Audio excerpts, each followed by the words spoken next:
Well, it's a brand new day, and I'll be interested to see how this whole experiment goes down.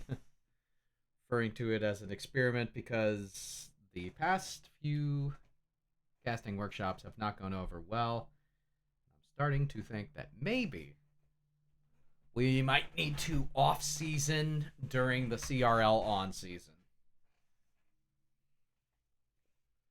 Or off season during CRL in season.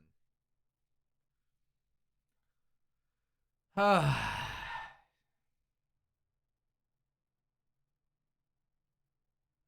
or people are just done.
Why, hello there.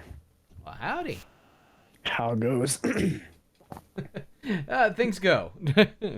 You're right. So, Wait. It's a very interesting day for me because I'm finding myself lacking a lot of energy, but I'm only on like 5 hours of sleep in the last 48 hours, so. right, for school, my body just doesn't let me go to sleep anytime before midnight. So I won't get much sleep on the day of classes. It's packed, so they're all just 2 days a week, and then I will sleep on my day off for like 11 hours, just completely wipe out. It's horribly unhealthy, but so be it, I guess. So. Good old so be it. Right, it's a pretty much. So that's funny. First workshop, some came out for you. Second workshop, some came out for me. It's refreshing to get back in here. So Yeah. I'm just happy to have somebody on a Tuesday. do a lot of people not show up? It hasn't been a very popular day. Interesting. So I This Right, was I'm going to pretty be the much first one adding a guest to it, so I'm interested to see how that ends up going. If people start responding, they see a little buzz going on in the voice chat. I right. I'm at a mental point where I Don't care anymore. well, no, I do care. It's troubling to me. Yeah, But I almost feel like it might be better for me to do a like off season when CRL is an on season. like just for workshops. Yeah. So Gotcha. bring it down to maybe one workshop a month, but then Something like also that. work with the individuals who are Right, like, because that's my thing. I was worried. I was like, I don't want these opportunities to get tossed because I'm the only one taking advantage of it. yeah, but I want to make sure that I'm still making time for the people who are actually showing up. Exactly. So that's relieving to hear. Yeah, so it may we may call an audible. I don't know that I'll drastically change everything because I have most of this month scheduled out already. Right. So But I also, at the same time, don't want to take advantage of people's time, especially somebody like Tug, who is literally spending all of his time grinding, and him taking an hour in volunteer work is something very exceptional. rare for him. Right. So So we'll see how everything goes. And plus, I think absence makes the hearts grow fonder, if you know what I mean. To quote someone who may or may not be a dinosaur, to date myself by using nice. an extremely old catchphrase. You're right. I have no clue what you're talking about. So Yeah. if that makes you feel better. Well, if something is not available to people as often or rarely at all, there should be more response to it. You know what Yeah. I mean? But where things are currently, I'm trying to do these weekly and then upload them to YouTube, which I'm a little bit behind on that. Uh, So maybe there's a hole in my theory right there. Nobody's caring about the whole YouTube side of things. I don't have anybody knocking down my door. right. So Maybe did it's I? just time to take steps in a different Yeah. direction. I don't know. Did I miss anything terribly important last week? Because Turbo and I reviewed our section of the VOD, Mhm. and I got a ton of stuff answered there. Was it pretty much kind of same deal that you'd expect just with the CCA VOD? Mm-hmm. Cool. Yeah, like Okay, so I guess I didn't miss a ton. Baller. Yeah, last week I came home from work and then I took a nap and then I woke up in like a semi-drunken stupor at 9:15 p.m. and I was like, "What year is it?" Hold on. Oh, Turbo's here. There he is. It was Yeah. just like I'd literally just come home from work and gotten in my bed and then it turned into one of those naps. Yeah, woke up on a sober hangover. However, Yeah, that's literally. possible. Baller. How are you doing, Fizzy? I am doing fantastic, That is great to and hear. fairly soon I'll. Haven't really had much in terms of opportunities since we talked, but I do have one small community one that I'm going to use to start like implementing a lot of the changes that like we talked about and like I talked about with Ken and stuff. yeah. So That's awesome. that'll Like, having somewhere you feel comfortable to try out new things is huge. exactly, and it's just with the high school people, and they just like to run tournaments or once a week for Rock. So it's like, yeah, why not? I will say with what Vaudible's been doing, opening up the CRL broadcasts that he's been doing on his channel, like the off stream, it's really a golden opportunity for anybody who wants to be involved in that. Right. So I Yeah, immediately I'm jumped. trying. The only reason find I the didn't time. try and sign up today is because I wanted to come here because I missed last time. Otherwise, I would have blown them up. Although to be fair, that one wasn't my best showing first time around, so I think I do want a lesser or a more less intense kind of showing to start figuring some things out before, or at least once before I hop back on the community broadcast. Yeah. Of course. I saw it, and this is like a terrible mentality, but today's one of like the 2 days I actually work in an office, and I was like, am I ready to come home and cast tonight when Friday I'm already doing that, but I'm doing 3 sets of Valorant back to back? Do I want to do that twice in 1 week? But realistically, I should have just been like, Audible, I love you. Audible's great. Got to meet him in Atlanta last year in person. Nice. It's like we were mutuals on Twitter somehow. I don't even know why he followed me. And then I was like, we're both gonna be at the thing. Yeah. As much as I hate the platform, I need to be on Twitter more to keep up with stuff.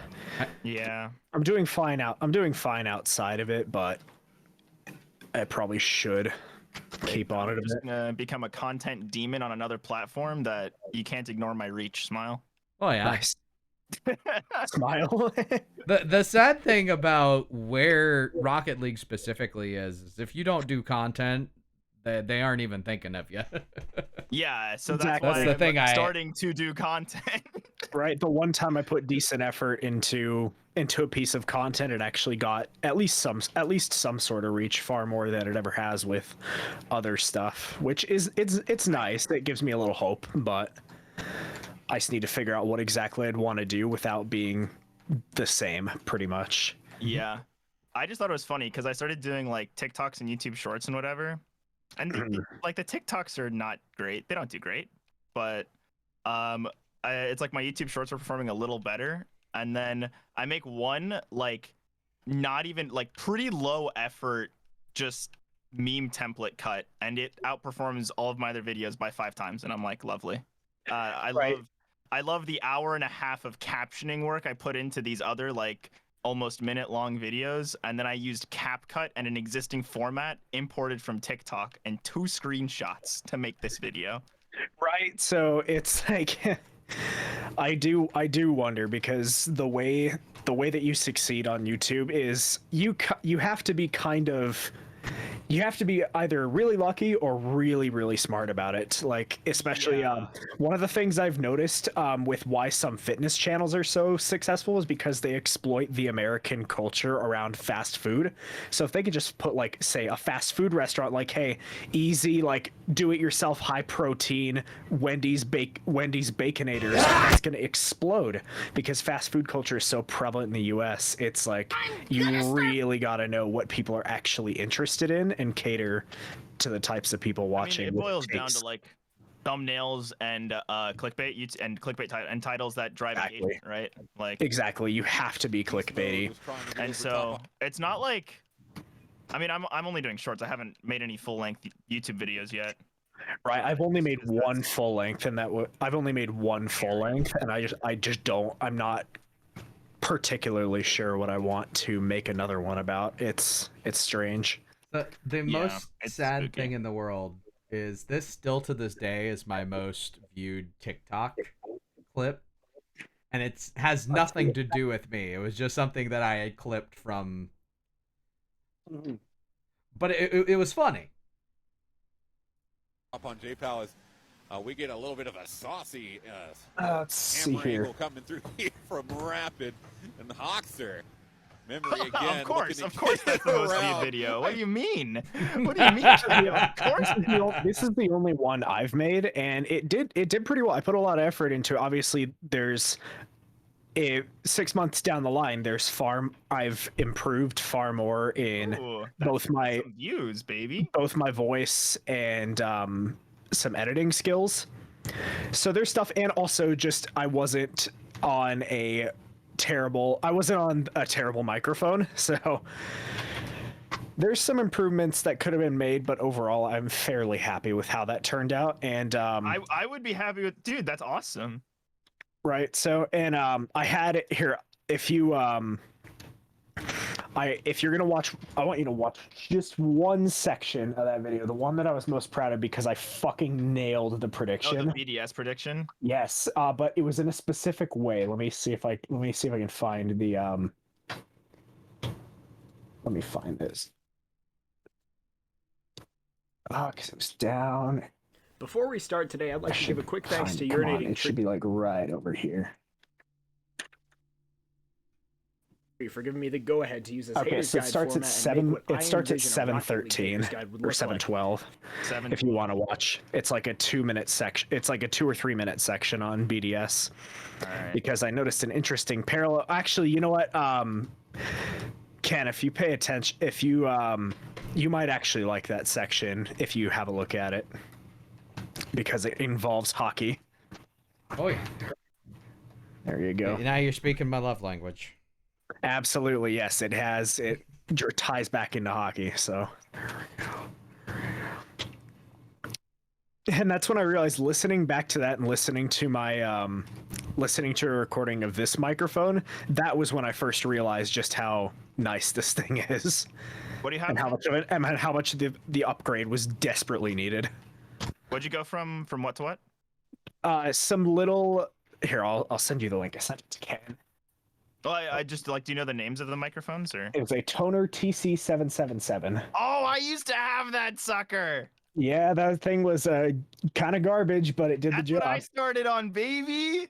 Right. So, and then I got a Shure Oh. SM7B. I was like, you know, Yeah, see, that's that's like going from your dad's Saturn that's broken down 12 times to Exactly. a freaking Mercedes.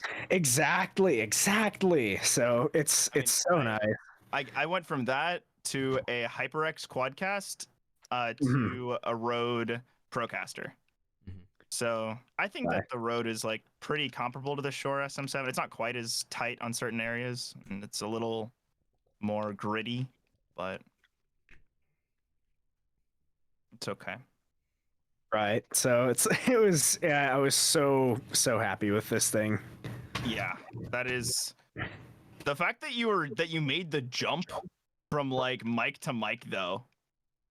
What do you mean? Like that you didn't have an in-between mic. You didn't have like a middleman. You didn't have like, oh, I'll get a Quadcast or I'll get like a Yeti or something. You went straight to everything you would ever need. Exactly, because I didn't see a point in having a middleman when this was exactly what I wanted, exactly what everyone else used, and something that I know is so unbelievably reliable, and a 2-year warranty. But that was, yeah, 2-year warranty was definitely it. But yeah, I didn't see a point in having a middleman, at least for my purposes and with the technology available. 2-year warranty. I got a 10-year warranty, baby. Nice. Thick. Nice. I mean, Rode's also like a company that its brand is built on. You don't have to replace us. Yeah. Gotcha. So all I know is that the only thing I'm missing to challenge Bass's rise to the top is the pop filter. Where do you get that? I have the exact same mic. I have the same quirky little white boy gamer brand. Where's my pop filter? Where is your Velcroed on pop filter? Yeah, how do I get the Velcroed on pop filter? Yeah, I'm wondering if I'm able to rip the pop filter off the like, TC it's like and attach that to mine. Go ahead. No. It's like Bass has done all this amazing work and he's grinded, but I think the only real difference is I have long hair and he also has a Velcro on his mic. Everything else, we're basically the same. Oh, person. that and he has a cat. Oh, I forgot. I'm not Marvin's Yep. dad.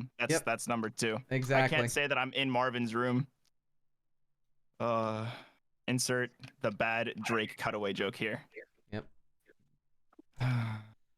That is the most profound commentary the world has ever heard. But what I do have is a cat. But what I do have is a cat. It's in his new reel. I'm so happy for him though, getting signed. Yeah, I mean like that is very Bad Moon, if I remember right. Was the name of the organization. I saw a few names that I recognized, and I was like, damn, they're picking up the young guns. Mm-hmm. It'll be interesting to see the rise. They definitely seem like they have a lot of legitimacy behind them. Yeah, as well. no, like they have a lot of real people behind. Like that, I immediately checked. I hadn't heard of them before, because everyone that I've seen and their mother is like through CSA. Sorry, what is this? I guess I'm missing a little context. Probably just lack of talent knowledge. agencies. Gotcha. People signed to. So the one that I'd seen for the majority of people just announcing was like CSA. Mostly like Rome was one of the more recent ones that I remember. And then like I think Lemon Kiwi and there's a few Overwatch people. And I think Mimi is a part of them as well for Valorant. But then this new one that Bass just got signed to has like a bunch of younger, really like up and coming in the last year or two talent, which is pretty cool. So I'm curious, for agencies, how exactly do they work? Is it like they're there to kind of find you the opportunities, but take like a cut of what you earn? They're a combination of legitimacy as well as negotiation.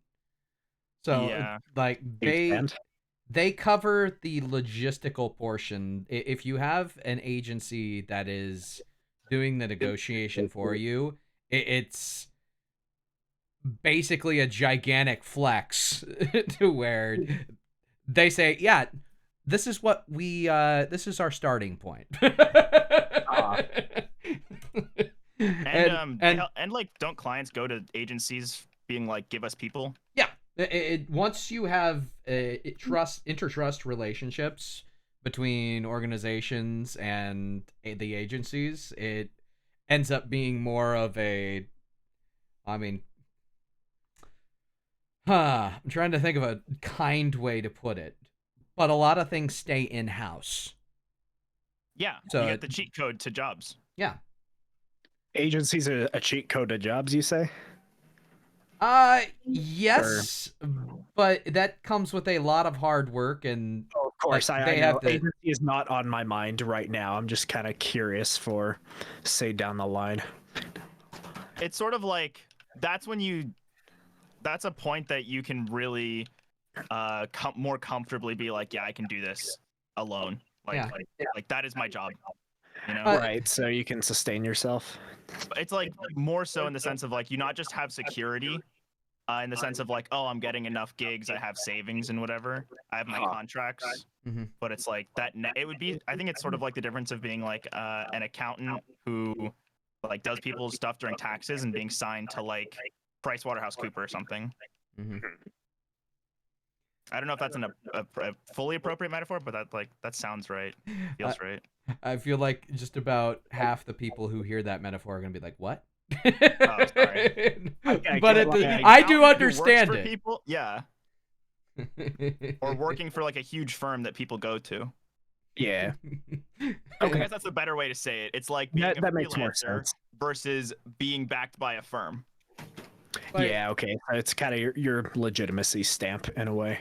Yeah, the only issue with it is a lot of the times your contract with some of these will end up taking you out of contention for certain things because they do all the negotiating for you. Yeah. So there will be, this is the minimum you're making. If they can't match that, you're not doing it. So though, isn't there a like that's contract dependent though, right? Because like, yeah, like there'll be people who have contracts that are open-ended enough that they can take their own work, they can make their own work. Yeah, it'd be sort of like anything that's through the agency or any point that you're a representative of the agency, you hold a certain standard, including pay.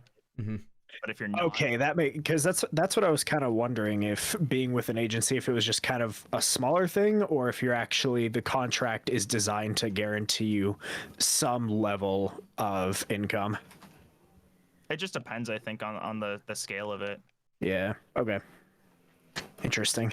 That's what I don't know. I'll be know more than me, Kendo. Well, I'd be interested to learn about how Bass's contract is worded, because there may be a point where he can't work with CCA on CRL because we have a very set fixed budget. We don't have the ability to negotiate people's contracts. I've got a feeling though that if he did get signed, there's probably something in there that he'd be able to. That for stuff that is integral to his future branding, that they wouldn't price him out of those opportunities. Yeah, which there is so much underwriting and clausemanship. Yeah, we're gonna make that into a word right now. That's not a word. Yeah, there's right. so much clausemanship in the underwriting of some of these contracts. Like if they know and they are minded to be appeasing to both the person that they are signing as well as everyone that they've ever been involved in, they're not going to immediately cut a person off from being able to negotiate and work with the people that got them there. Yeah. But I also think that like CCA is an integral part of Bass's brand. So Mhm. that means that he is a more profitable asset if he continues to work CCA, which is callous, but it's a business, right? 100%. Very interesting. Just like all things, contracts like that have their own inherent risks, but the reward tends to far outweigh the risk. You just want to make sure you have the plan, everything all planned out ahead. Right. So, okay. And Bass is legitimately big enough to make this move right now. Yeah, Right. I mean, Gentlemen, No, go ahead. Howdy! how's it going? Let me yeah, quick send see. a ping. Yeah, welcome. I also need to. Oh, wait. I think I still need to add people to the Discord now that I think about it. Yeah, oh, I'm gonna I'm sending invites out as well. Let me do this. oh, I just realized I should probably have told my USF people that this is a thing. Yeah, you can. Yeah, I'm just gonna. We have a little.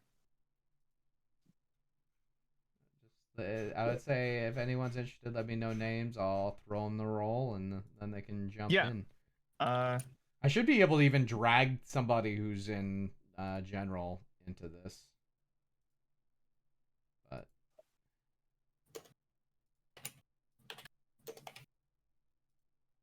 okay, sure, and mark the one person that you had already put in there. There we go.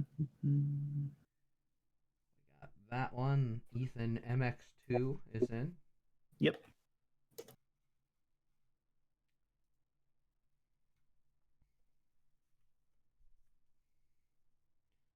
We started we started the topics of today off with contract conversation just because Bass is a hot button topic on Twitter at the moment. That is a hot button topic. Yes, that's no doubt about that. And there's one thing that I learned. It is that, but what I do have is a cat. Might be the best line of all time in any reel. It gives the same energy as Bob and Monsters v Aliens going I may not have a brain, but I do have an idea. Something, I think that was the line. Something like that. Yeah. I'll trust that man in a heartbeat. It's like the same energy.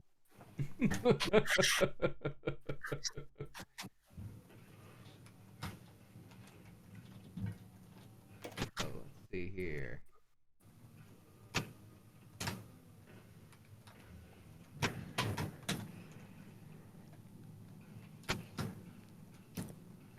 Okay.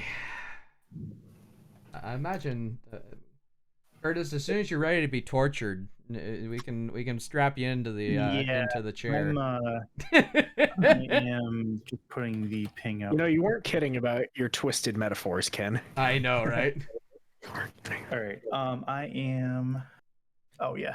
It may or may not get worse with Curtis, because Curtis and I go back a little bit, and Curtis's mind is That is fine by me. There be that. I have at least potentially two other people coming. Based. There's that. Look Alive 24 and Rain Man, spelled Rain as in royalty. Okay.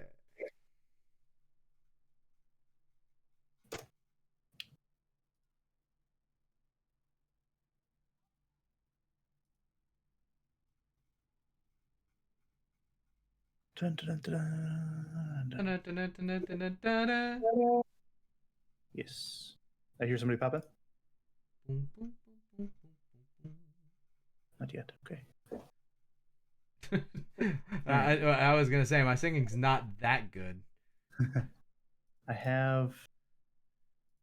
All right. Look Alive 24 should be in. He's a pair of eyes. Ah. He's the pair of eyes in the back of the Mario Kart truck. I always feel like somebody's watching me. Privacy.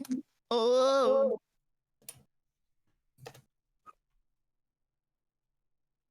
And you said Rain Man? Yep. I'm actually not sure what the logo is, but if Rain Man's in- REIG. It's a Texas, state of Texas. Oh, I'm really not sure that this is the right person. Oh wait, maybe it is. There we are. Cool. All right. Let me see who we got. It's Tarillo. Tarillo, you can unmute her. And same with you, Hacker. Hi, everybody. Howdy. Mike, this is Kendo. Steven, this is Kendo. He is the talent relations manager at College Carball, who I work under for the college Rocket League scene. Mhm. He's invited me to do some, I guess, interrogation torture.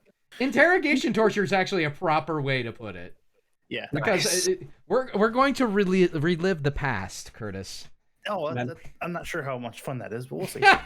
Oh yeah. We're talking about how much of it's going to be with Agony and how much of it is going to be with. Oh Jay. my!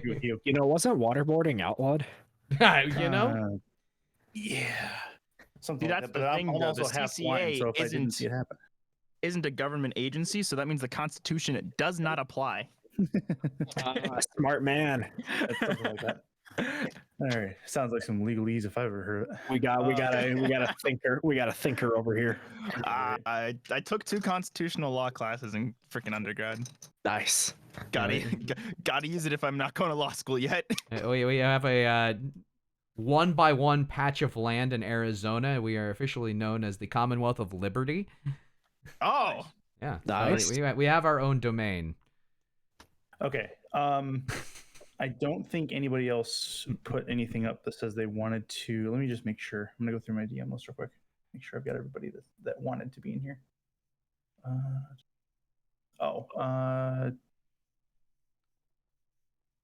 Look for Earl of Sandwedge, Kendo. Earl of Sandwich or Earl? Oh, Sandwedge, as in sandwich. As in golf Okay, I club. was gonna say the Earl of Sandwich. I feel like I've heard that somewhere. I feel like that's I forgot that was his username. Yeah, Jay-Z Bacon. And then Benji also. Give me a second. Earl of Sandwedge.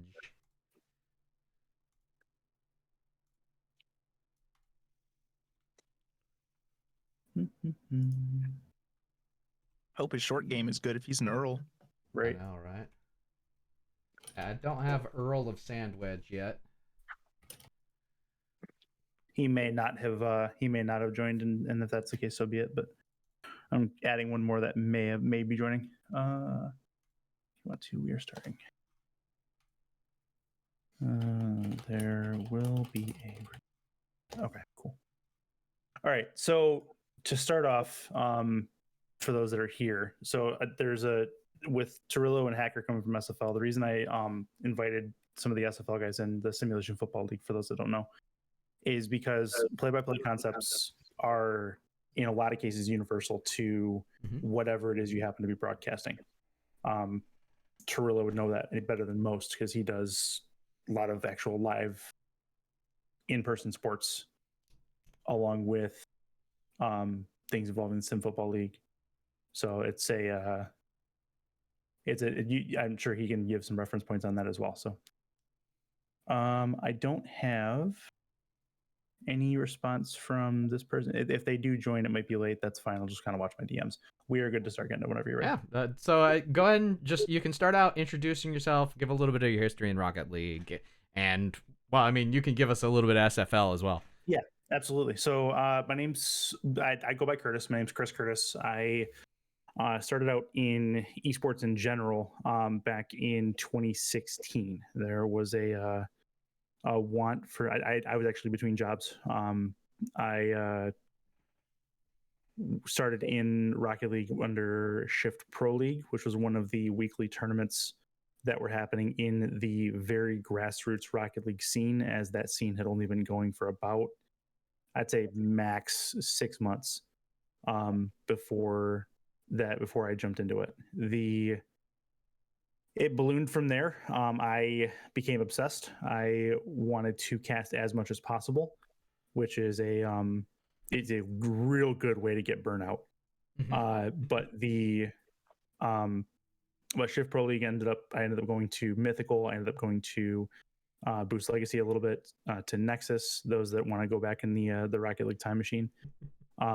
Did some Gfinities on Rocket League Central, became a Rocket League Central official caster, which at the time was the biggest Rocket League tournament community. And so that's where that ended up ballooning to. Did tournaments in North America, Oceania, Europe, Asia, South America. I've done tournaments all over the globe, remote, and then done a couple of in-person tournaments as well, as far south as Dallas, as far north as Wisconsin. Been to Chicago a couple times as well, and then some stuff that's been local here for Michigan State University. In 2017, one of my contacts over at, the contact over at Rocket League Central, Cloud Fuel, Blake Toll, for those that know him, and for those that don't, he was his nickname in the Rocket League scene has and probably always will be Papa Rocket League. And he was responsible for getting me into the Simulation Football League. I was kind of looking for something else to do other than just Rocket League things, and he gave me an avenue to check out. And I tried it once in a preseason game. It was Jacksonville or not Jacksonville. What at the time was Tallahassee Pride and the Sioux Falls Sparrows in a preseason game prior to season 8. Had a blast doing it. I've been in that community now for 6 years. That was 2017 that I joined them, and I now exist in that community as not only one of the primary play-by-play broadcasters in that community, but also I am the assistant director of broadcasting. I handle training and I handle recruiting, as well as tryouts, auditions, and technical support for people's equipment, and making sure everybody's set up and ready for game day when they go to get into football mode. So that's where I'm at. It's a brief history. There's a lot more to it. There's a lot of faces and a lot of names that have made huge impressions on my, a hobby turned career. Yeah. Call it a side career, call it whatever you want, but I've enjoyed every single minute of it, even the stuff that hasn't gone particularly well, and I don't regret it for a second. So that's where I'm at. Appreciate the introduction, and of course, one of the reasons I asked for you to be here was you have an expertise in play-by-play. Mm-hmm. To a point, I know for me personally, I hold you in an extremely high regard. You were involved in my own training early on in the community. Mm-hmm. And that's something, one, I appreciate, but two, you have a very polished radio play-by-play approach. What are some of your inspirations? Just growing into the role, like Who do you take inspiration from in the sports world? A lot of my commentary actually morphed from a hockey commentary, not by me doing hockey before this, but basically the inspiration came from listening to hockey broadcasters calling games for teams that I enjoy. Detroit being one of them. The Ken Daniels and Mickey Redmond combo, they've been in the broadcast booth for the Red Wings since I believe 1997. And that, so you're looking at this point almost 30 years, if not more. And so they were a lot. Ken Daniels specifically, because he does the play-by-play, was a lot of the inspiration for how I approached my commentary.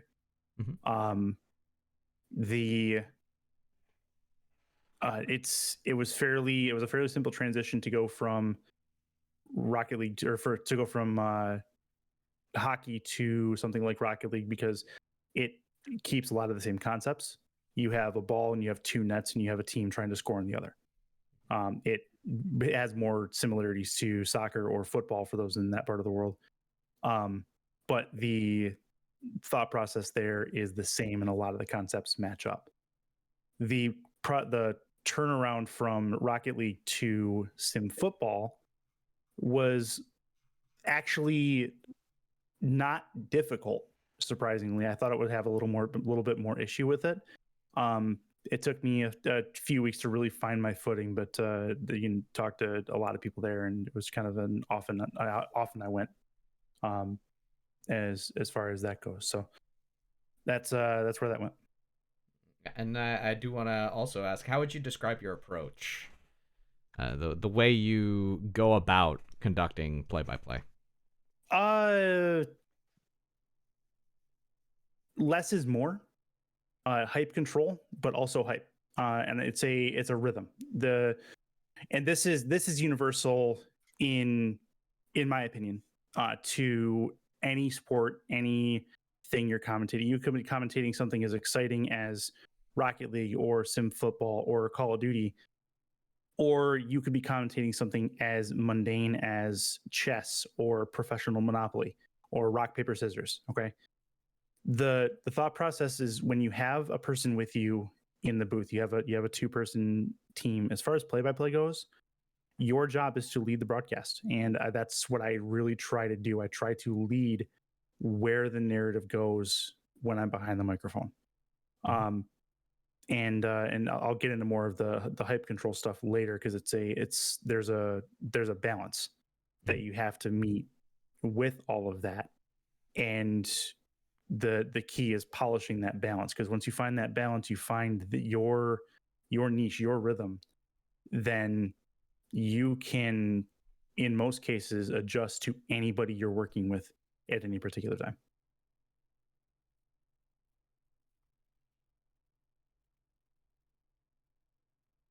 So mentally getting into the idea of hype control. There's a lot of timing, and I know things vary title to title. But can you, I guess, give us an abbreviated thought process on the hype control for play-by-play? Yeah, so hype control for play-by-play, it doesn't matter it doesn't matter what title actually you're doing, whether it's Call of Duty, whether it's Rocket League, whether it's Sim Football. You can have esports hockey, you could have FIFA, whatever.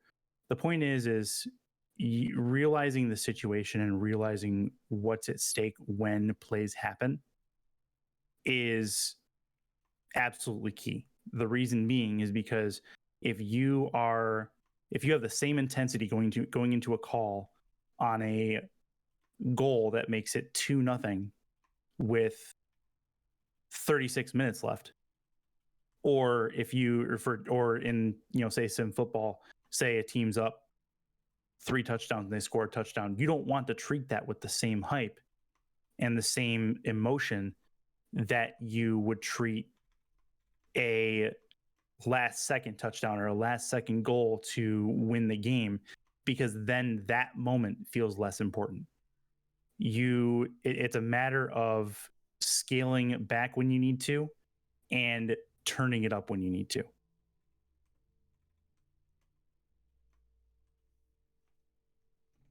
Sorry, answering a question that I had on the You're fine. DM side here. You're okay, not a problem. So we've covered introduction, we covered inspirations, we have covered the approach. Are we waiting on questions till the end, or can I butt in? Yeah, go ahead. If anyone has any questions Please. at all at any time, please feel free to let us know and butt in. Curtis, something I've noticed that I've found personally difficult. Let's say it's some sort of blowout. Let's say in Rocket League there's 30 seconds left. It's 5-0. The team that's down by 5 scores 1 goal. Obviously it's a garbage goal that's not going to particularly matter. How do we call that goal in a decent way without making it sound like, oh, this game's over, nothing matters, it doesn't matter what they do, rather without putting a negative twist or a perceived negative twist onto the team that is getting, frankly, completely destroyed? I've heard a couple of different ways to approach this.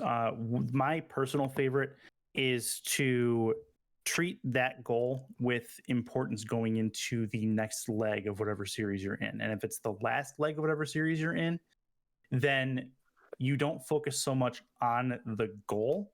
Just say something to the effect of, hey, look at that. So they worked it out and found something positive out of this game. Maybe they can use that in their film study, in their preparation for the next time they. Gotcha. So look to the future whenever possible, pretty much. Look to the future in that particular sense, yes. If the game is 5-0, and if you're looking at a best of 7 and it's already 3-0 and it's a 3-0 in the best of 7, and you're at a 5-0 clip with a couple minutes left, chances are good you're talking less about the game that's happening in front of you and more about the series as a whole, the tournament as a whole, the event as a whole, anyway. So, because at that time, you're looking for things to keep the time going. You're not focusing as a play-by-play commentator on just play-by-play anyway. So you can maybe try to find a way to roll it into the current conversation topic you're having, if that makes sense. Okay. I've also found being able to build a narrative based upon part of that is, of course, where you are in the series, but trying to angle things in a positive light. So, yeah, there's a team that's getting dominated, but you can always draw on the hope of the situation. So if it's like game number 1, well, let's lay it out. These are the things that need adjusted. Yeah. I mean, easy fix. Let's see if we can do it. Yeah, exactly. Right. Easy fix for something like that is the team that won 5-1 can't take any goals from game 1 into game 2. Exactly. So, right, a recent example that I noticed is Genji getting Braziled in game 3 and then ended up being fine and winning the series in 5. Yeah, that's exactly. One game does not make a series. Yeah. In a lot of cases, especially in a game like Rocket League that's so fast paced and things can change on a dime. Mm-hmm. Appreciate it. Yep. Anyways, does anybody else have any other questions? Actually, last second. Okay. No, go ahead. In a situation like you were describing, it's a blowout coming down to the end of a game or the end of a series. That's kind of where you lean on your preparation, right? And then where this kind of, what else can we talk about that may not be the play-by-play, but is tangentially related to what's going on? What are your best practices in short little terms for coming up with things to talk about? You look at the event as a whole.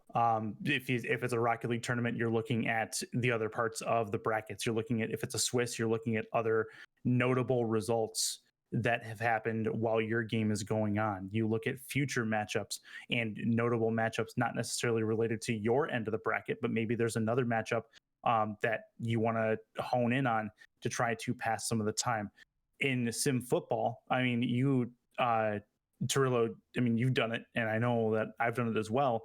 You lean on your knowledge of the environment, the divisions, the players, the storylines coming into some of the games, lean on the game breaks that Cam provides. If Motor City is down like they usually are by about 30 plus points, then you don't want to focus as much on the game. You want to focus on the environment as a whole. And if you can paint Motor City in this case in a positive light going forward, then you want to more lean on that. That makes sense? Yeah. Okay, cool. The interjection that I would like to put here is the most crucial portion of a commentary, regardless of whether it is play-by-play color, traditional radio style, doing a SFL broadcast, or full-on hybrid conversational style, the way that they're doing things right now at the top in Rocket League.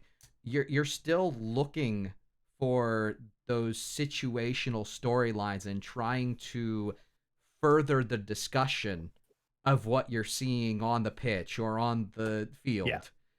And being able to paint things in a positive or negative light is just a standard portion of what you're bringing to the table, regardless of your role. Mm-hmm. Yeah, I would agree with that. Any other questions before Kendall moves on? So I guess once a series, and I assume no more than that, it is fine. What you're saying is it is fine to look towards other important matches if what's going on now isn't going to be of particular note. Yep, you're going to want to keep that for more toward the end of that lopsided series, though, because you still want to try to paint the team that's being down or that is down into a positive light as much as possible while still being realistic. You don't want to tell the viewer the sky is green, essentially. But at the same point, it's a sign of respect for us to paint the lower on team in a positive light to give them some kind of hope, and it also helps to try to keep the viewers there, as long as we're not abusing it and being unrealistic about it. Right. But, okay. So yeah, go ahead.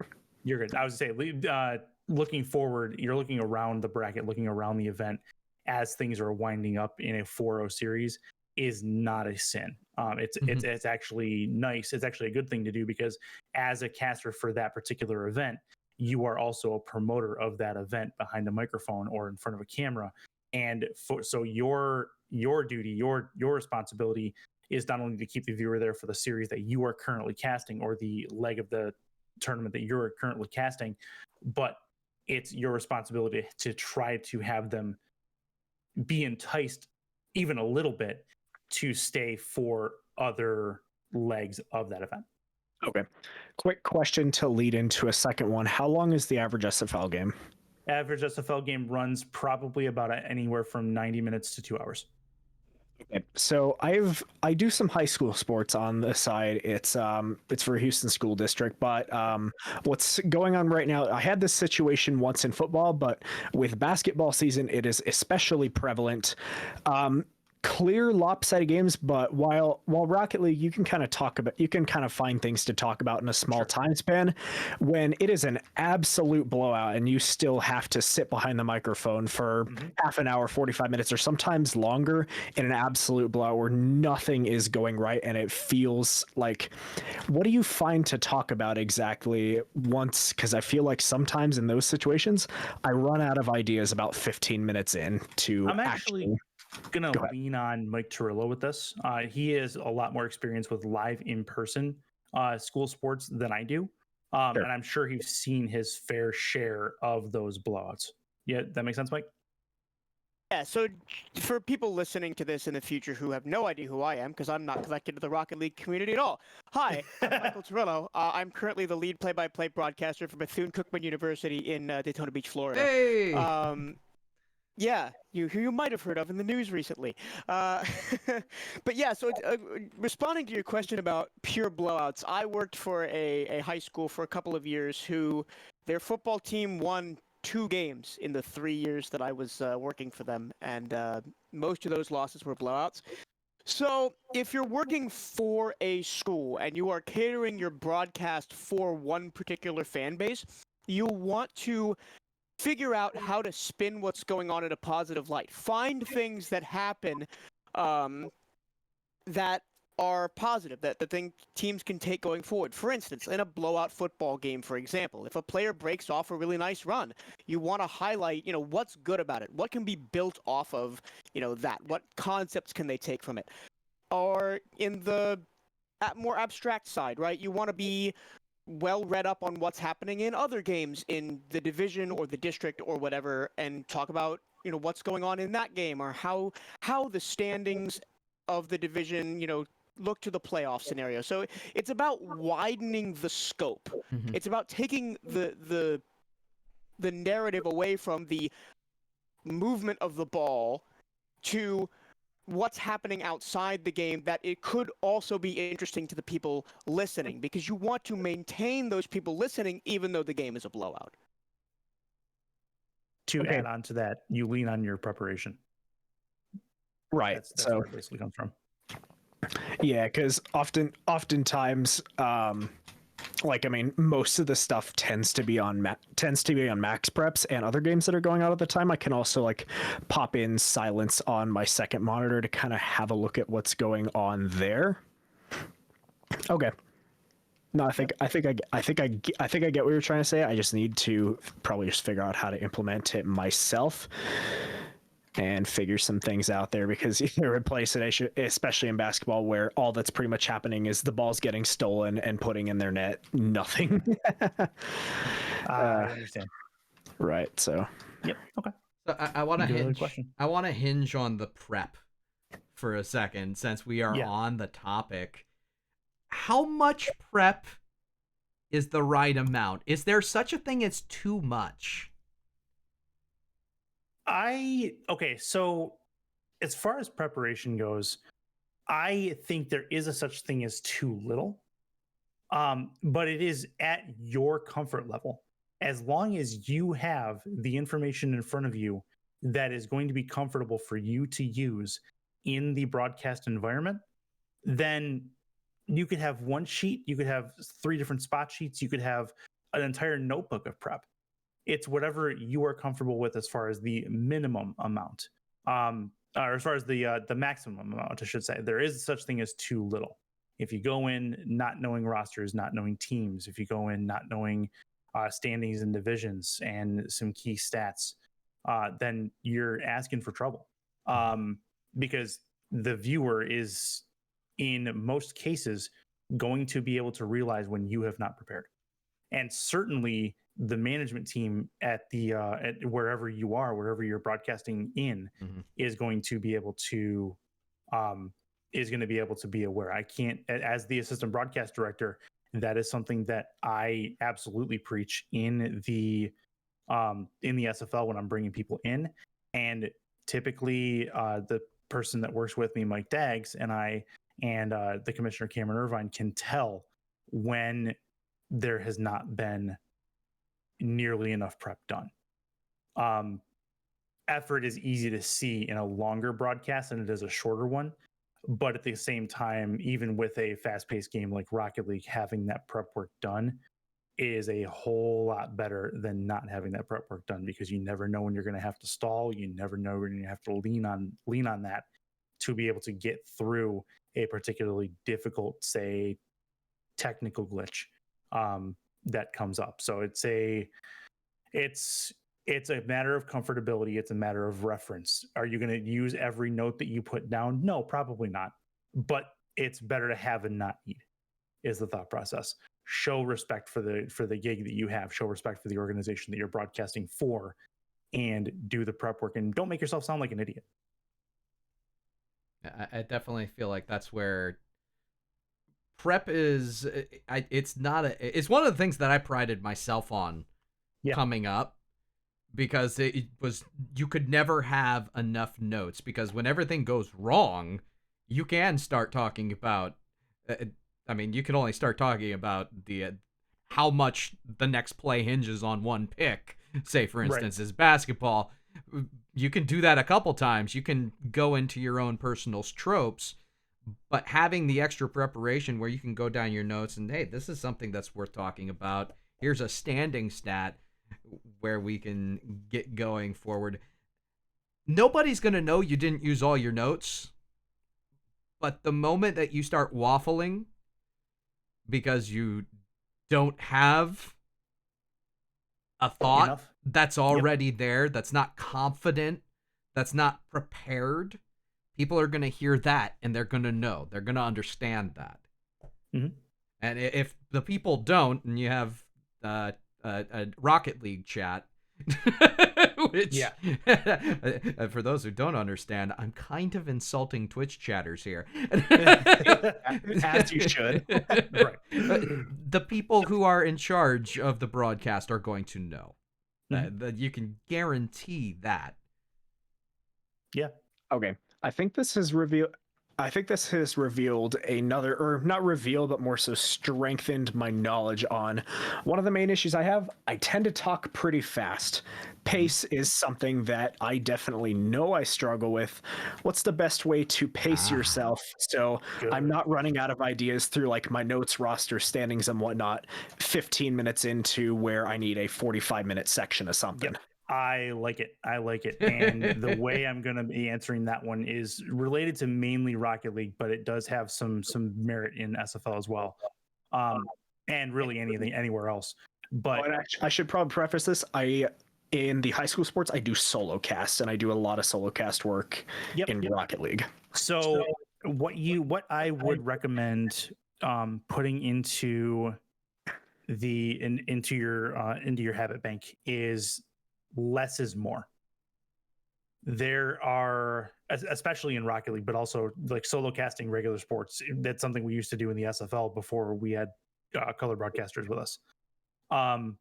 The less is more mantra is really what they do a lot of in European football and in some cases American soccer as well, where you don't need to mention every single touch. You don't need to mention every single thing that's happening with the ball. What people fail to realize that in a lot of cases, unless you're on radio and you need to Where there's paint no that picture visual aid. vividly, the viewers can see what's going on. They don't need they don't need you to tell them typically every surface the ball touches. In a radio broadcast, it's a little more stringent that way because you need to paint the picture for the listener. Of course. But when you are talking about Rocket League, you can, and I've done it, you can get away with spending 30 to 45 seconds at a time just saying names of players who touch the ball. Interesting. And when I say that, I mean that you don't have to just do names. You can do names and let's say Kendo. Yeah. Into the middle for Torillo. Yeah. You don't, less words is more in that case. Otherwise it's word vomit. In an SFL landscape where a lot of what we do in the SFL is more storytelling, if you only took 15 minutes of notes for a 45-minute broadcast and you don't have the rest of the prep work done, that's you being underprepared. So it's going to depend on the type of title that you're calling in some cases. But in a fast-paced game like Rocket League, in a game or in a solo cast of high school sports, as long as the viewers can see what's going on, you can certainly get away with just calling names and maybe a couple of words saying where the ball is. Smith on the baseline. Okay. If that makes sense. Yeah, no, that makes sense. And it goes without saying to not use that as a crutch because that's bad. To expand on the SFL point, it's not a matter of how much time you have as far as notes go, but you should definitely have some things prepared for the inevitable blowout that does happen. So have some topics of conversation ready to go. Be able to lean on some of the stats that you've seen and okay, so it's a blowout, but why is it a blowout? Is it team X losing this game, or is it team Y winning this game? Of course. So that's the way I approach those particular things in a different landscape, both on the SFL side and the Rocket League. Sounds good. Appreciate it. Not a problem.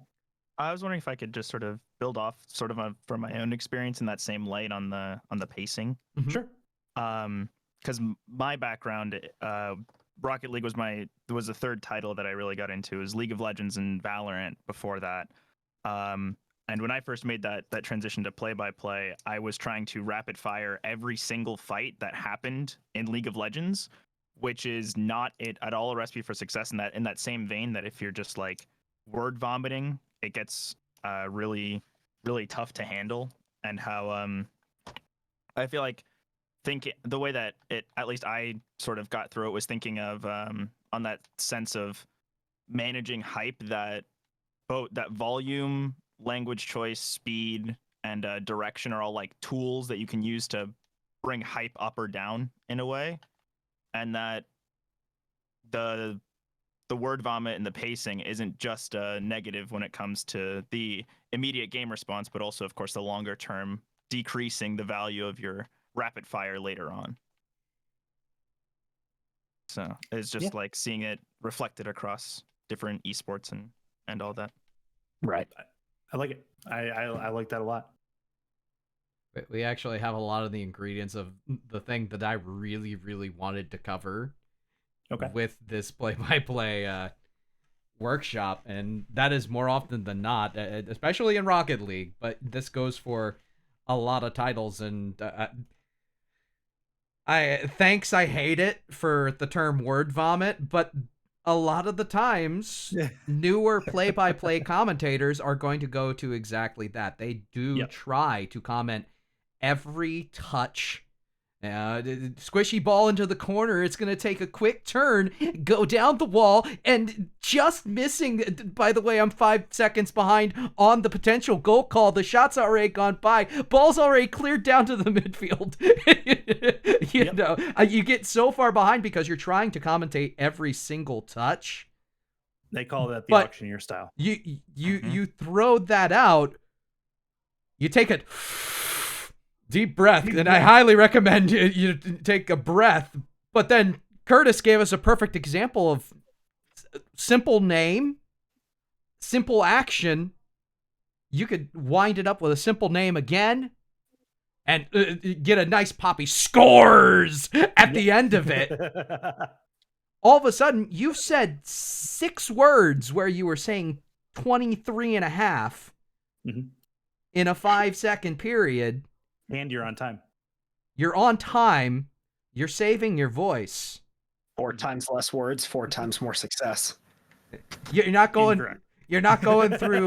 You're not going through that 12th. You're not going through that 12th cough drop like Orbital. Oh, man. That's also because he doesn't eat and then just has a 5-hour before his podcast. Okay, This that was very workshop that brought was to you by very Hall's Fruit Breezers. that was a very inside joke. I loved him. No, I love him too. I was just like, oh my god. I still don't know how he does some of the commentary that he does for that long. It is mental to me. No, gosh, he's crazy. The amount of water I drink sometimes, I know in the little local land that I did, I went through a gallon of water in 2 hours. Does not surprise me, except for you had to pee 6 times. Yeah, actually, I literally went to the bathroom between every single series. Yep. Legit. Yeah, that makes sense. But I definitely want to make the case, though, and I hope it was given well in just the example that I left there. Like, you can throw out word pizza. You can toss as much verbal salad as you possibly can. Please change that terminology. That is terrible. That is the worst. You know what? we already don't have word vomit on the listen to him. VOD. He's a hater. I'm not Don't sitting listen. here tossing salad. Let's just No, put it no, that no, way. no. Verbal salad. There's Oh yeah, no, gamers don't eat salad. What do you mean? what are you talking about? Anyway, It's the only thing I can eat when I'm on diet. Dang it. We got a little bit off course, but that's it's completely okay. fine. That's good. Is your topic list does have anything to do with working with your color broadcaster? Oh, absolutely. Yeah, we Okay. got to make sure that we touch into that. In fact, if you'd like, do you have anything you'd like to say just right off the bat about that? So it's going to be a kind of a lengthy explanation though. So I want to make sure that we're clear before we go into this. Does anyone else have any other questions about less is more and what is Pacing. talking too much? Pacing yourself. Highly recommend you take a gigantic breath. Like letting the play breathe, I think, is another thing that goes unnoticed at times. I think some of the best moments that you can exhibit, you listen back to the World Cup, I think it was 2 or 3 World Cups ago, and the commentators were just letting it breathe, and all you could hear was vuvuzela. And it actually added culture to the broadcast, in my opinion. I did actually notice during the Winter Open that there were many instances I saw where they just like stopped talking for like 5 seconds between the pass off, and it was kind of a nice breather, quite literally. That's exactly the goal for that, because you don't need, if there's not a need for words and you can let the ambiance take over, especially in a physical land environment where you have a crowd, that makes a huge difference, because you can hear the land noise, you can hear the crowd. When it's an actual online broadcast, it's a little bit more difficult sometimes to do that. But when you have the environment, use that to your advantage. Absolutely. Have a keyboard by your side for a piano solo once a game. I think I literally just need to work on talking slower, just as an entire thing. It is an effort. Right. When I first started, my first probably series or 2 in Rocket League was entirely auctioneer style. Mhm. That's what I call the speed words. Right. And auctioneer style will feed absolutely into word vomit. Right. So I know I naturally talk fast, so I just need to force myself to not. Yeah. There's no way around it. It will pay dividends. So Absolutely. think about it. Maybe pinch yourself in the arm whenever you do it. Right. Just stop yourself to do it. It took me like 3 months to get past. It took like 3 or 4 months for me to get like through it. So also, if it takes a second, just trust the process. Right, of course. I know like these changes aren't going to happen overnight in the first tournament that I call in a couple days. Like it's going to be a minute. So. Okay. So just before we get into working with color commentary, the timing portion of what we just mentioned, because it reminded me, I wanted to make sure that we had a little snippet on creating proper timing. I personally, and I know, Curtis, you love when you're able to create snappy goal calls. But that all can't take place unless you are staying in front of a play. Taking a deep breath, pacing yourself goes hand in hand with that. And I'm not sure if I should be like, oh, can you give us an example, or if there is a way to expand upon that. So I don't remember what season it was, but I used to do Rocket League for an organization called Minor League. What at the time was Doubles. Minor League Esports is what it is now. I'm no longer a part of the organization for a varying number of reasons, but that's neither here nor there. There was a series that I was calling, and one of the players that I was calling a game for was by the name of Reverse Fridge. And the goal call was me saying Fridge in position scores. It was 3 or 4 words, 3 sections of a phrase, and it was one of my better calls in the time I'd been doing Rocket League at the time. and still kind of sits in that upper echelon, because it wasn't a reactionary call. It was a prepared call based on what I was seeing and how I prepared for the call before that, in the seconds and sometimes minutes leading up to that. So it is imperative that with your word pacing, and this works in football as well, your word pacing and you staying in front of things that happen, anticipation is key for that. Anticipation is in Rocket League is everything. The worst thing you can do is be a reactionary broadcaster in Rocket League. And while you have to be reactionary to some degree in football, based on especially the way that game is talking about All Pro Football 2K8, but there's still anticipatory moments in there where you can create god tier mic moments in those moments. Again, I'll lean on Tarillo for a second, because Mike, you had the game Mexico City's gonna win. Can you give me a kind of what brought you to that point, and what prepared you for that? It was a little bit reactionary, but also you were able to anticipate what was about to happen based on the actions that preceded it. So this was the end of an SFL game. The team, it was either tied or the team was down by less than a touchdown. This was a couple of years ago, and they got a pick six basically as time expired to win the game. I'm probably not the best person to ask about this, because in a big moment like that, I tend to not think too hard about what I'm saying and just kind of let the moment take me. Now, that being said, you lean on those best practices, right? You don't want to over speak. You don't want to say too many words. You want to still let the broadcast breathe, even in those big moments. You want to try to provide the appropriate amount of weight to it. And I'm going to give you an example.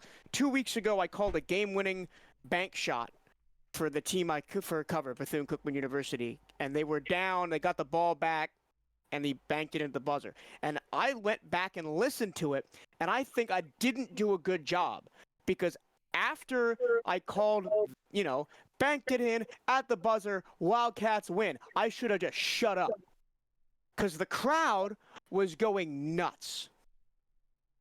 But I kept talking over the moment, over all of that, and just kind of overshadowed the more important thing, which was the crowd going nuts and the players all storming the field. So having, in big moments, the capacity to pull back a little bit and let the moment breathe is very important. Mm-hmm. Okay. That not where I thought you were going to take that, to be honest, but I understand it, and that was a really good call. It's really hand in hand with the timing of the commentary. You do want to give the moment its shine, because that is what we are here for as commentators, regardless of style, regardless of role. The greatest thing that we do is enhance the game that's in front of us. The moment that we get bigger than it, and don't tell meme caster Kendo this, the moment we get bigger than it, it becomes an amalgamation of something different. It's something that is not a purist commentary. It becomes almost a mockery at times, depending upon how far you go. Again, don't pull up any clips of me from 5 years ago. Fair enough. Fair enough. Well, then, I mean, you start stabilizing the not the integrity, but the importance of the broadcast you're doing, and making it more about you. Yeah, you're devaluing it, and yes, that's you can do that. You can do that in a respectful, well-meaning manner, is evidenced by what we just had. Just sometimes not letting the call and the crowd have its moment so everybody can hear. Yeah. I like it. Any other questions related to that?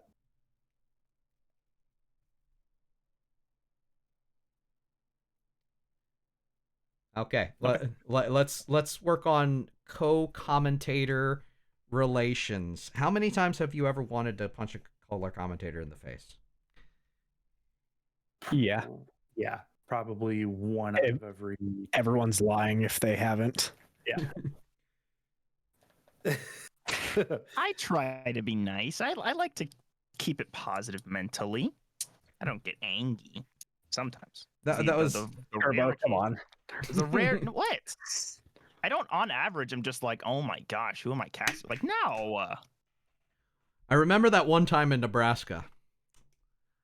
That was when I FBI was the tugboat touched problem me. in Nebraska. I was the problem. Like, what do you mean? No, this was a Twitter meme. That one time in Nebraska when tugboat touched me. Yeah. Oh boy. I forgot about that one. I won't ask further questions. I was just thinking, like, I am not qualified to be sitting next to Zephyr right now. Like, that was it. Doug, how you been, by the way? Been a little while since I worked with you. Okay, so the next step on this, are you ready, Kendo, to go on to the... I introduced it with a little bit of a lighthearted spat, but let's talk about co-commentators working and coexisting with your color commentator. Yeah, okay, so this is a fun one for me because this is there's a rhythm there. And this is what I give to 99% of play-by-play broadcasters that come into the SFL. And if I have an opportunity to talk to people in the Rocket League scene as well that are looking for help, this is what I will give them. In a broadcast, what the goal is you're working on a 1 to 10 scale as far as excitement, tone, intensity, and where you're at in any particular given a particular situation in said game. And this works for sim football, Rocket League, Call of Duty, chess, the game of life, doesn't matter. If I'm starting out at a 4 on my commentary, I'm play-by-play commentating, things are happening, there's 2 minutes left in a 5-minute game of Rocket League. It's an early game in the series. I'm going to probably be typically at a 4. In regard to intensity level, hype level, it's a scoreless game, and you have a chance to call a goal that is about to happen.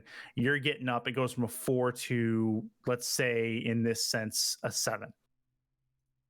Your color broadcaster should be taking that 7, matching your tone and intensity to the best of their ability, working it back down as their analysis is maturing, getting it down back to about a 4, and handing it back to you. If you can work, and you'll be able to work that chemistry in the more you work with somebody consistently and the more stable partnership you guys have in the broadcast booth. It is, and obviously that it varies depending on the situation.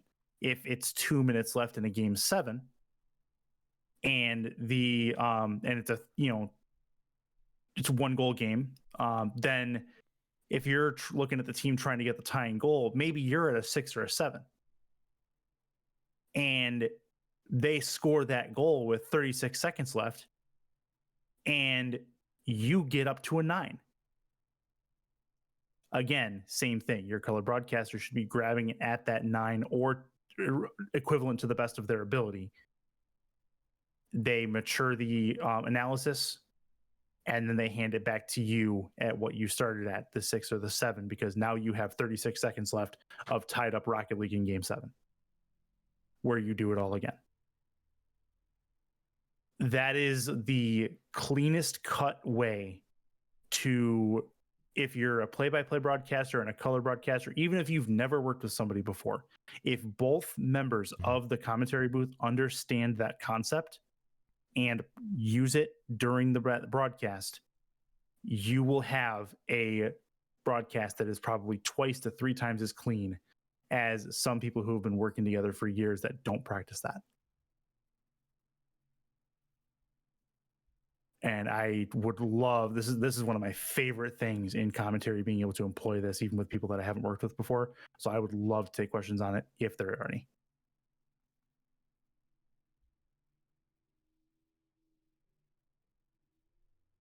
Okay.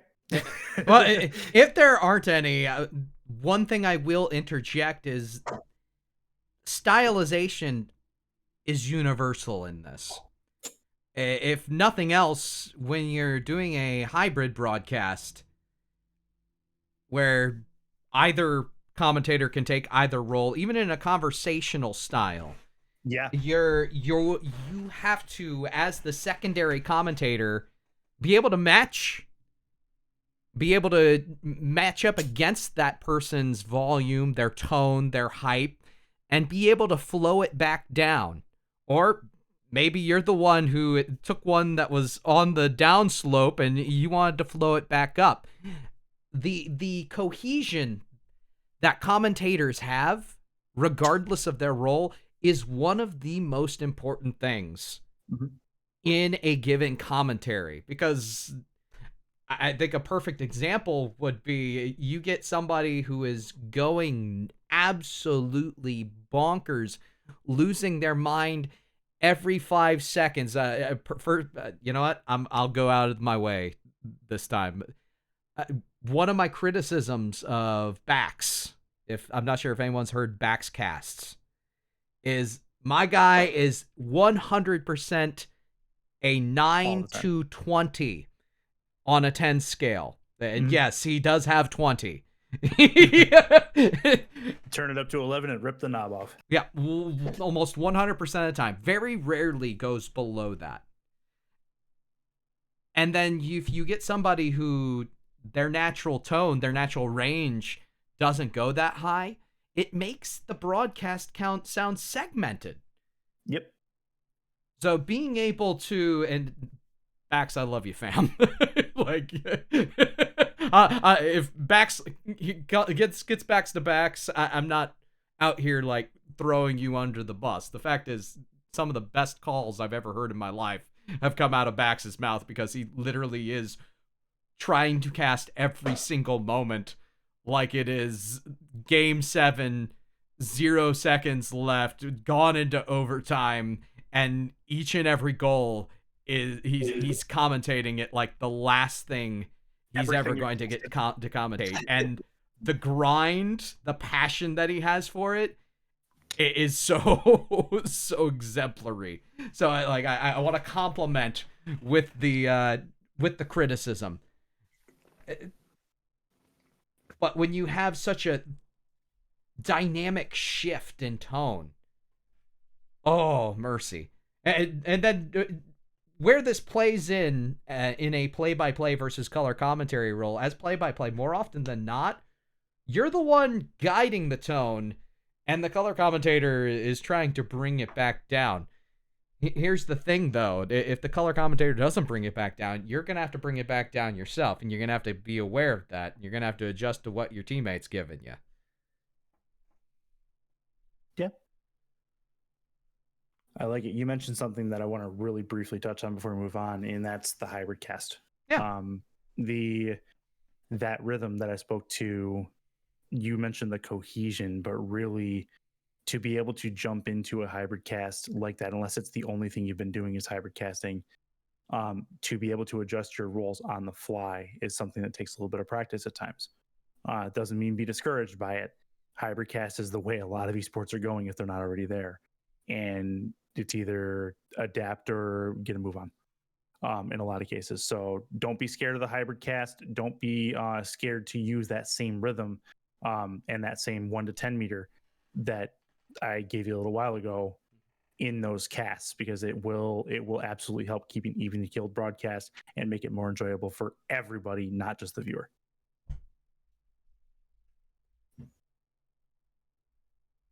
in the situation that you feel like nothing particular is going right with your co-caster, like things don't mesh, like a situation like that where their level is 9 to 20 and your natural tone is, say, just like a normal 1 to 10, what's a good way in general to rebound and adapt to a co-caster that you feel like you're not meshing with? Me personally, I am not going to do a lot. I will do some. I'm not going to do a lot to adapt. If I'm an analyst and or if I'm a play-by-play guy and my analyst is going absolutely crazy, or if he's taking my 4 or my 6 goal score, my goal 6 goal, and he's turning it into an 11, then it's going to sound awkward. But the worst thing that you can do is try to adjust yourself to do the wrong thing. And I would say, and I'd look for a confirmation from Kendo on this, I would say do what you know to be right and work with him in the post-mortem or conversation afterward. Or I mean, maybe at that point stream management should be tournament management should be like, hey, let's simmer down a little. I definitely have a little bit of experience with this going back to the United Rogue days, because we were literally just pulling people off of the streets at that point and having them commentate for the first time. The worst thing you can do in that situation is to begin to change up your style to try to accommodate your teammate. You have to remain consistent and hope that you... This sounds really weird, but you have to remain consistent and hope that the person in that moment gets the message and kind of conforms to where there's an actual flow between the two. And not everybody, of course, has the ability to hear themselves as they're talking. But if you get to a point where you can have a break in between games in Rocket League, then talk it out. At that point, make sure that, hey, let's get on the same page. Really like the enthusiasm. Like, been a while since I've heard someone get that hype over a 6-goal win. But one of the things that you can do is try to match the flow of what we are doing, and you can explain it. You can be very kind about it. You can also be very stern about it. If it's a situation where you don't feel like it's a good thing, don't be afraid to not work with somebody. As a play-by-play broadcaster, you run the show. In most cases, if you're doing a hybrid, then there's going to be one that's going to take the throws from the desk. Right. So in a hybrid sense, since I'm mostly on Rocket League at the moment, is it? So you're saying it's pretty much better to do the objectively wrong thing and the broadcast be a little bit clunkier than to adapt to do what's seen as the objectively wrong thing, because the event or the issue should get rooted out in between, sort of. The first thing you said was the objectively wrong thing, and then you said the objectively wrong thing. I'm assuming that you meant the objectively right thing. Yes, better to do the objectively right thing than adapt to the objectively wrong thing, because to make the broadcast supposedly flow better. And if you continue to do the objectively right thing, then if you can't sit there and have a break and have a conversation with your co-caster, whether it be via Discord or whatever the case is, and then if that's the case, then you yourself need to continue to do what you know to be right. Okay. And he or she will either adjust or they won't. And herein lies the major issue. Like, it takes some really advanced experience to be able to make any sort of changes. Like, even me to this day, having worked with so many people who had never commentated before, there were times where I was in that moment and I was in that spot where it's like, oh, I even tried stuff. I even tried stuff and it didn't work. Yep. But I think the best advice is don't put yourself out of your own rhythm and out of your own comfort zone. Right. While it seems like you might not be in the sake of the broadcast, you're setting yourself up for success. Yeah. Gotcha. Yep. Thank you. Oh, mercy. Let's see. Love it, love it, love it. We've had some good co-commentator back and forth here. Oh, mercy. I had a point, and I lost it. Where the stank did it go? This is one of the disadvantages of too many notes, because I'm working on a notebook that is full of the notes. I'm over here. I'm taking down the times for the divisions of each time we changed subject. So I'm like, I thought I wrote this down. I know it's here somewhere. Okay. You know what? Maybe it'll come back to me here in a minute. Okay. Not a problem. And we've covered a lot. Yeah. For those that are new to the environment, new to the play-by-play field, do we have any questions from anybody in the room or whatever the case is?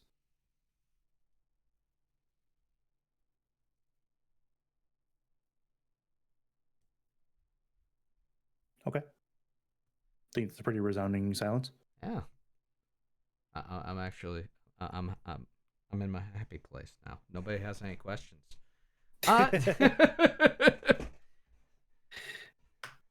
This is rarefied air. Does anybody have anything they want to go off about? Any hot takes? There you go. I like it. I have a hot take. Okay. Lemon on savory food is awful. Like, squeezing lemon on a fish should be a crime. Nope. Get out. Get out. Wow. Yeah, no, I disagree with that. Do you? That is I'm very hot. I'm crack my knuckles if you want to go that. If you want to go for take that hot, man. Let's go, boy. Let's go. All right. Let me get my gavel down so I can get my. Can There, really there's get into it. there's an Get back into entire fake League of mode. Legends team that was disagree with you there. That Team, I don't Team listen- I don't Fish listen to Taco. League of Le- I don't Yeah, I got you. I got you. I was on the train. All right, how about this? Why should I listen to a League of Legends player? No, I'm kidding. Because So, they're I mean, hard you stuck do have flat. No, do you know how hard it is to be that stuck? That's what I'm saying. There we go. Lemon pepper wings are a crime against humanity. No, now you're Okay. literally just trying to get like canceled or something. Like, I don't Trigger know fuel. I don't. what's up. Like, I'm just. I'm If I wanted trying to to taste, understand why it is that your taste buds just don't have any reason to them. if I wanted to taste sour citrus, I'd go drink lemonade. Okay. I don't want to Yeah, I don't want but- my tasty fish or my tasty chicken tasting like sour. So what But- I'm hearing is that you just don't like the base flavor of citrus because salt is a flavor enhancer. No, I And love, you're not I wanting love, it on I love salty food. citrus, but on its own when it's supposed to taste like So- just citrus. I love things lemon, lime, grapefruit, orange, and all the juices, sodas, candies, whatever. However, on savory foods, just nah. I don't understand it. All right. Okay. I don't know how we took this far of a turn, but I think I've identified Fizzy's food tastes. I'm gonna perform a social experiment here. Fizzy, Okay. how do you like your hot dog? How do I like my hot dog? Grilled and decently burnt, but not a piece of charcoal. Okay. Any condiments?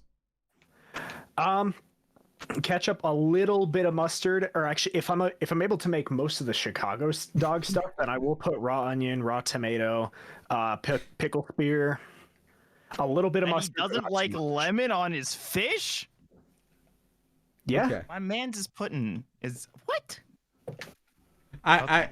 Okay. I just when I asked that question, I typed ketchup because I was like, this guy, you gotta be fronting the ketchup on the hot dog. I do appreciate the char call. Like I like a little bit of char on my dog as well. yeah. No, I don't want it. I don't want it like pitch black. Yeah. But a charred cracked, or a char dog, I guess is what I like to call it. That stuff hits. So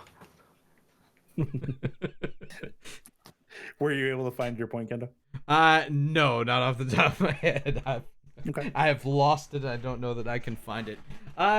Wildcard, Curtis, any other things that you'd like to touch on? I mean, there is a very large career.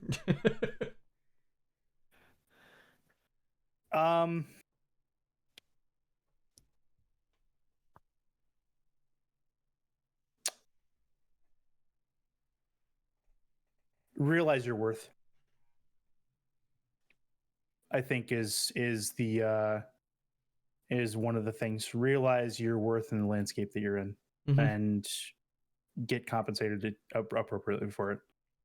A lot of the SFL is a labor of love, but Rocket League in general, I mean, it was a labor of love at first, and then it was burnout. So it really is like when you're doing titles like Call of Duty, Rocket League, when you see tournament organizers that are putting things together and they are putting up large prize pools, but they're not paying their talent, then I would generally recommend staying away from those particular environments. So that's all I've got as far as that goes. I welcome any questions, comments, concerns on that. What are some niche and less thought about ways to find paid opportunities? Like, then this is like a general thing. Where should we look? Do a Twitter search. Okay.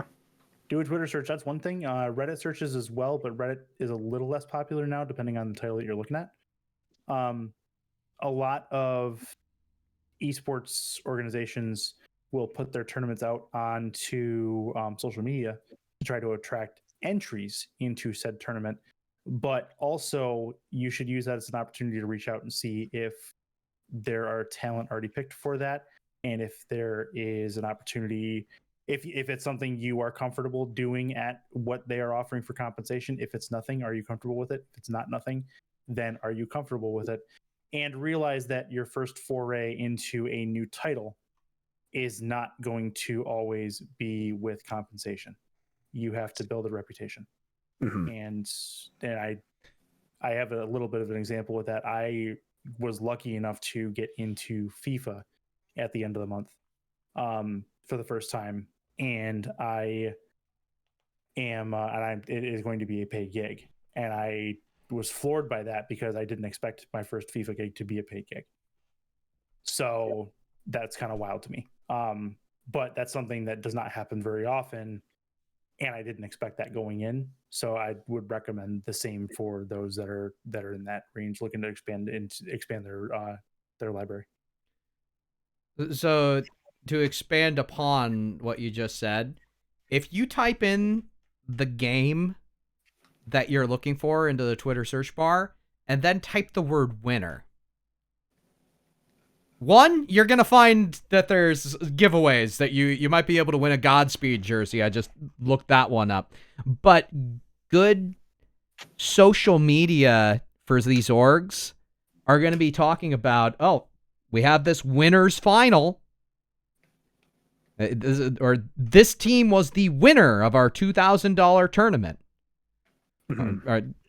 You can gauge, one, how good a reach the tournament has by the way that they approach graphics, how often they're tweeting, what is the follower count, etc. Like, trust, they're going to do that to you. Like, they're going to be like, oh, this person wants to commentate for us. Let's see their Twitter. Yep. If you're talking about lolcats and your most recent post is of Amaranth, chances are they're not going to look at you as a professional commentator. We should judge organizations mentally, in my opinion, the same way. So if you do, like, say, for instance, Rocket League winner, Madden winner, go down the line, your game title winner, you're going to find orgs that are putting out tweets about teams that have won their tournament or their event, and you can go follow some of those teams, learn about what they do. You can see how big a following they have. You can get yourself directly involved with them. Sometimes as simple as liking a tweet. You know, jump into their Discord at that point, and don't be afraid to advertise yourself. Don't be afraid to shoot your shot. The worst they're going to tell you is no, or the worst they're going to tell you is not respond. Right. So A lot of them don't respond. Yeah, that's to be expected. But I'll tell you what, if you send 10 messages out and you get one hit, worth. There you go. Yeah. That's kind of the approach that I've sort of taken, is doesn't hurt to ask.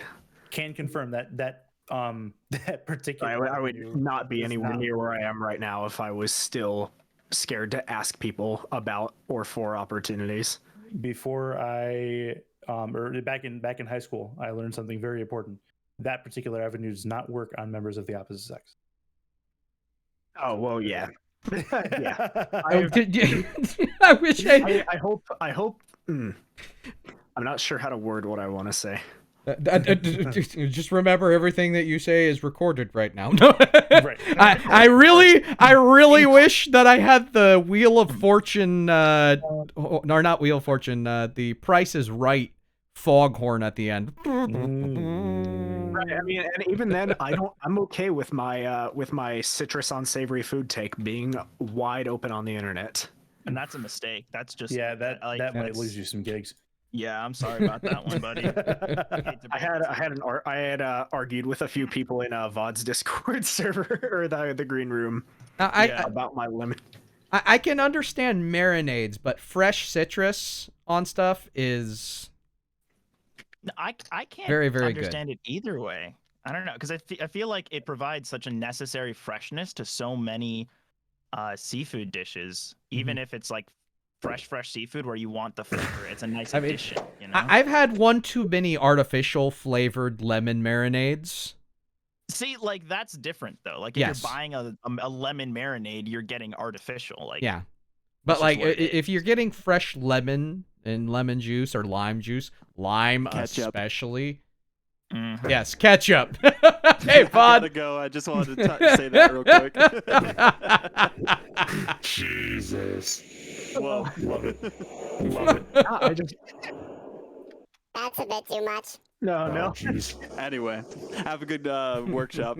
I don't know. I don't want to squeeze a sour lime on my delicious steak on the tacos. I mean, thank you. That was appropriate.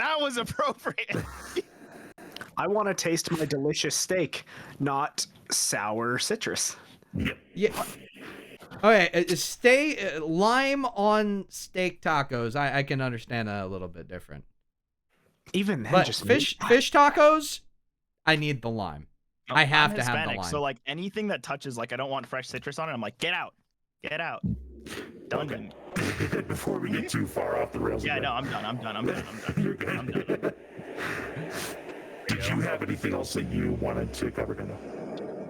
Well, I don't know that I have anything else, Satan. Thanks for showing up. No, you have the voice changer on. Oh no. Oh dear. Do you have anything else you would like to cover? That's fantastic.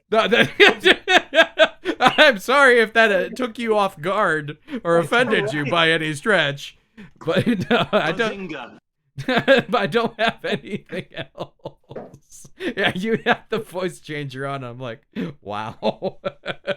This took a dark turn. It did. Okay.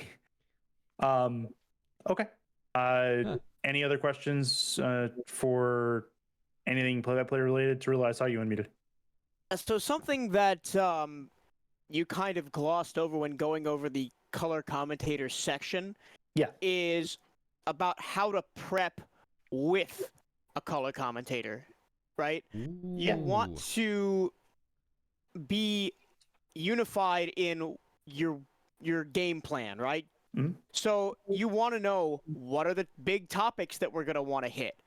What are, who are the players to watch out for? What are the stats that we're going to want to talk about because they're going to come up? For example, like when I do college basketball, I'll sit with my color guy for half an hour, 45 minutes before the game and go, okay, so pre-game, we're going to touch on these major overarching storylines. Then first quarter, we're going to dial it in and talk about, these players and how they've been doing this season and specific matchups. And then for halftime, we're going to do this interview.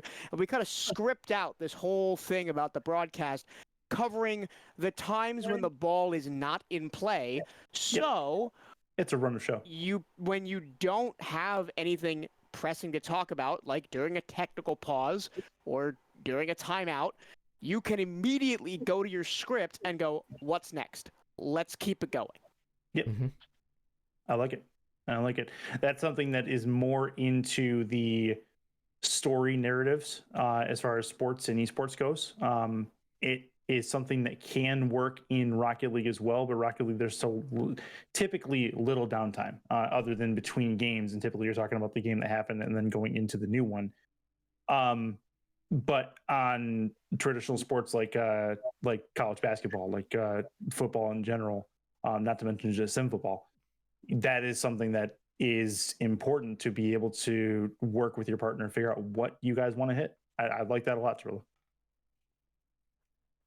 So another topic that I did kind of gloss over as we kind of passed that moment was the fact there are times where you can have a prep point that you really like. It's a little bit off the beaten path. Like, it's not play-by-play color commentary related, but you do have to be able to let go of some of those points that end up not being able to be used.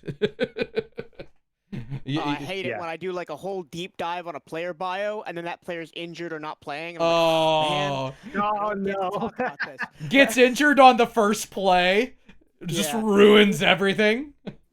Oh, Brock Purdy. You were the chosen one. Brock Purdy moment. Oh. Oof. Wow. Oof. That hurts. Things got That's funny. Super Bowly very easy. Go Eagles. Only because I hate the Chiefs more.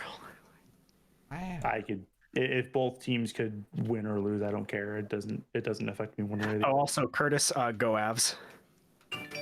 I mean, 1997 called. They want the rivalry back. I don't think it's as nearly as. I would love to see. I would love to see one of those back. It's starting to brew with St. Louis, but Detroit was unbeaten. Yeah. Yeah, well, there are very few hockey rivalries like Wings and Avs anymore. Absolutely. So, yep. In history, I'd argue. Oh, for sure. But I'm talking about even modern day is what my thought process is. Right. So, cool. Like rivalries, as in Hartford Whalers logo against any other logo at all time. Yeah. Like, just not happening. Nobody can beat it. To be fair, Avs and Wings logos are one of the best, but I do have a soft spot for Whalers. I think everybody has a soft spot for the Whalers. So. Okay, let's see. I know I have this one. There we are. Okay, that's all. That's over. It's over. Okay. If nobody has anything else, we can release Curtis, and we got about 5 more minutes. Release him from the chair. 10 more minutes. Yeah, release him from the chair. He's done his time. Not sure what the crime was. Yeah, but I was saying the same thing. But we goaded him quite a few times while he was strapped in. There we go. So, no, it was fun. It was a lot of fun. I'm glad to do it. Snaps. If anyone has anything, whether listening live or on the recording, or if anybody in here has anything that they want me to expand on, I can definitely do that in DMs. Just Curtis #7987 on Discord. Just drop me a line. Not a big deal. Well, thank you very much, friend. Yep, absolutely. Thank you. Truly appreciate you. What's up? Look out for me. I do have one thing that I do want to DM you. Okay. Gotcha. Appreciate it. Cool. I will talk to you guys a little bit later. Thanks for the time. Sounds good. Yep. Thank you. Thanks, Curtis. And before I go, thanks for having me in here. Yeah. And Anytime. was it Fizzy was the one that was doing high school stuff? Yeah. Yeah. So just keep doing it. It's a blast. That's where I got my start. And It is, and it's one of the only gigs that I can get paid. So yeah. Well, just keep looking for those opportunities. I kind of stumbled into mine, so you never know what's gonna come your way. right. So yeah, appreciate it, man. Definitely. Thanks, guys. Take care. Thank you. Have a good one. Oh. And then there were 3. And then there were 3. How are you? How's your guys' day been? Just like 1 through 10. An 8. That's good. A 9 on productivity, a 3 on energy. I'm dragging right now. There we go. I'm very disappointed in myself that I wasn't able to remember the point. Apparently, I didn't note it down. But SMH. all in all, I feel like that went fairly well. We got a lot of really good insights. Yeah. To play-by-play, the micro of play-by-play, especially in Rocket League.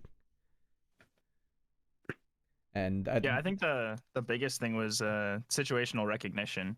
Yeah. Because I think that's the biggest thing that really holds people back when you start trying to do play-by-play is having your game sense and your game knowledge like ready for the level of play that you're going to be running into. Because I know when I started, I would see someone approach with an air dribble or a reset, and it was going to be easily covered. You know, like now looking back, you know, you can tell like, oh, that's an easy save for guys at this level, but just not knowing at that point, right? Like not recognizing, is that really a scoring opportunity or are they just in the corner?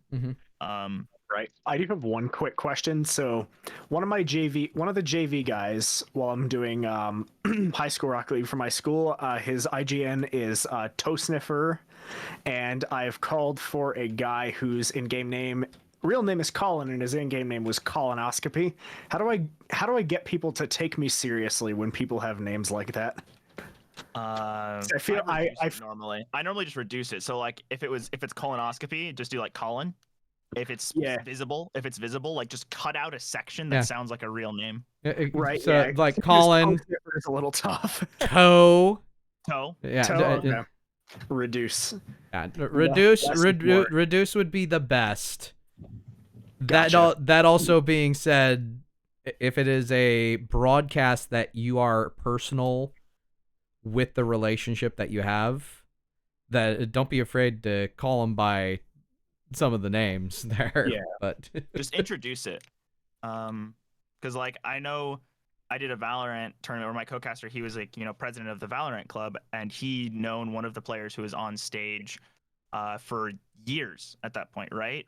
And his IGN was Quacky, but he was known as Ducky, and other stuff. And so then sometimes he'd mention his name or he'd say Ducky or whatever else, but he was consistent that like he'd introduced it at the start. Like at the start of the show, we introduced that, like he's like, oh, I've known this guy. I call him Ducky sometimes, or he introduced him as Ducky.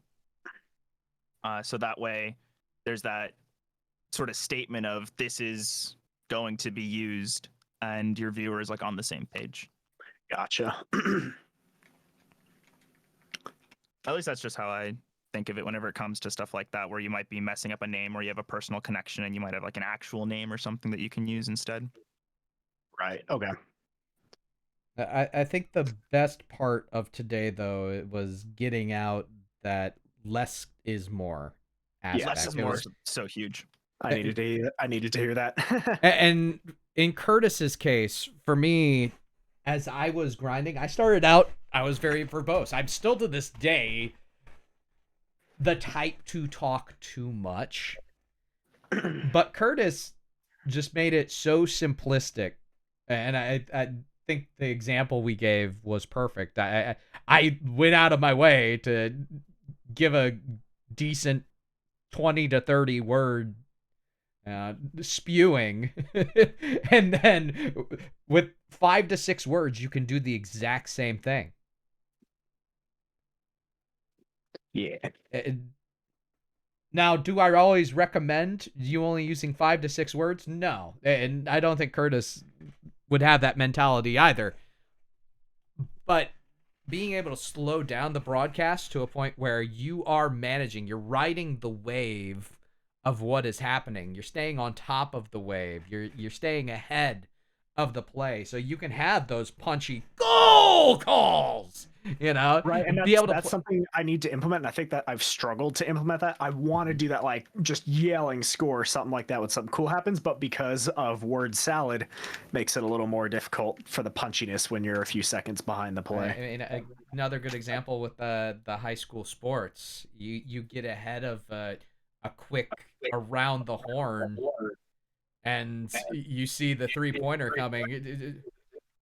Smith for 3. Good. Once you're ahead of that, you're able to do. Right. That's why I've basketball has been much better for that and helped me do that. Yeah. So Yeah, comes down to like reading the play, I guess. right, and being able to see the whole court is nice, but we talked about on-field awareness during a broadcast, so It's the same thing, right? Like it's the same idea. I just have to put more effort into being able to see the whole field, and that's pretty much it. But the staying ahead allows you to control your situation. It allows you to control your tone better. You have much greater access to your toolbox. Right. What you can add to the play. Right. Baller. All right, I got to dip out. Yeah. It was absolutely fantastic. Thank you guys. Have a great night. Yeah. Have a wonderful night as well. Thank you. Cool. Peace out. Well, I'm actually going to stop the recording. Yeah. Good night, everybody.